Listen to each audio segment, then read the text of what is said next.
জন্ম শতবাৰ্ষিকীত সুধাকণ্ঠ ডক্টৰ ভূপেন হাজৰিকাক চৰম অপমান বিকৃত ৰূপত আঁকিলে সুধাকণ্ঠৰ ফটো এগৰাকী প্ৰধান শিক্ষকৰ চৰম কাণ্ড জ্ঞানহীনতা ঘটনাৰ স্থান শ্ৰীভূমিৰ সোণাতোলা M E. School Bharat Ratna doctor Bhupen হাজৰিকাৰ শতবাৰ্ষিকীৰ বাবে ৰাজ্য চৰকাৰে এইবাৰ বিশেষ কাৰ্যক্ৰম হাতত লৈছিল কাৰ্যক্ৰম অনুসৰি ৰাজ্যৰ প্ৰতিখন বিদ্যালয়ত সুধাকণ্ঠক লৈ অনুষ্ঠান আয়োজনৰ নিৰ্দেশ দিয়া হৈছিল তাৰ মাজতে শ্ৰীভূমিৰ পাথাৰকান্দি শিক্ষাখণ্ডৰ সোণাতোলা এম.ই. স্কুলত ঘটিল এই দুৰ্ভাগ্যজনক ঘটনাটো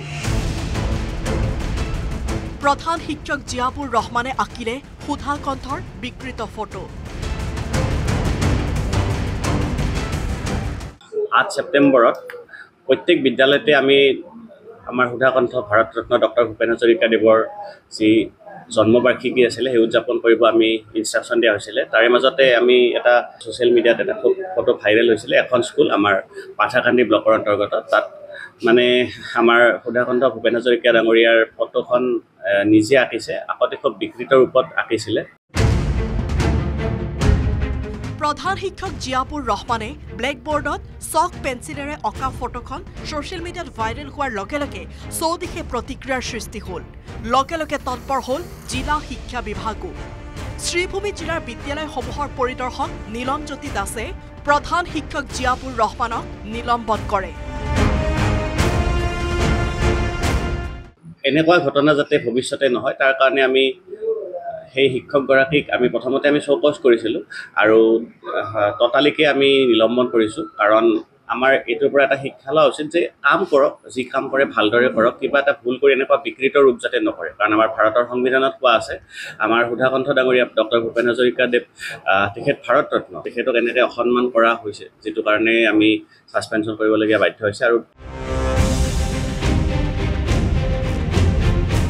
শ্ৰীভূমিৰ বিদ্যালয়সমূহৰ পৰিদৰ্শক নীলমজ্যোতি দাসে জনোৱা মতে প্ৰধান শিক্ষকক নিলম্বন কৰাৰ উপৰিও বিদ্যালয়ৰ বাকী শিক্ষকসকলৰ এদিনৰ দৰমহা স্থগিত ৰখা হৈছে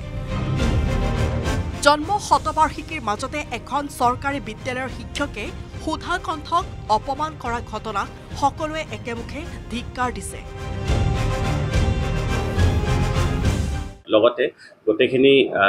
যিখিনি শিক্ষক আছে এইদিনাখন স্কুলত আছিলে প্ৰত্যেকগৰাকী শিক্ষককে আমি চেলাৰী উইথহেল্ড কৰিছোঁ আৰু বাকী যি প্ৰচিডিউৰ হয় ডিপাৰ্টমেণ্টেল প্ৰচিডিং যিখিনি হয় আমি নেক্সট চলাই যাম শ্ৰীভূমিৰ পৰা গৌৰীশ নন্দীৰ report news 18 Assam north east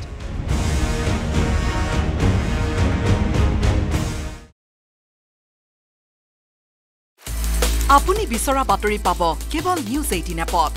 news 18 app download কৰিবলৈ স্ক্যান কৰক এই QR কোড গুগল প্লে ষ্টৰতো পাব এই নিউজ 18 এপ